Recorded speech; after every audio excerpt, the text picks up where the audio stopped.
শেষ পাতাখানি ঝরবার আগে বলেছিল বৃক্ষকে, নিঃস্ব হয়েছ ভেবো না কক্ষনো, মুষড়ে পড়ো না শোকে।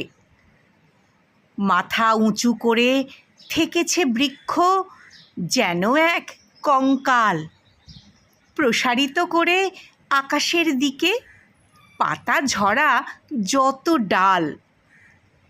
হিম রাত শেষে নীরবে যখন বসন্ত এলো দ্বারে, বিস্ময়ে দেখি সে ডালই রঙিন হাজারো অলংকারে।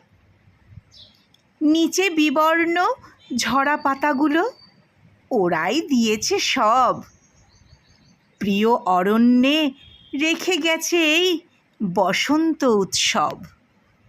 প্রিয় অরণ্যে রেখে গেছে এই বসন্ত উৎসব।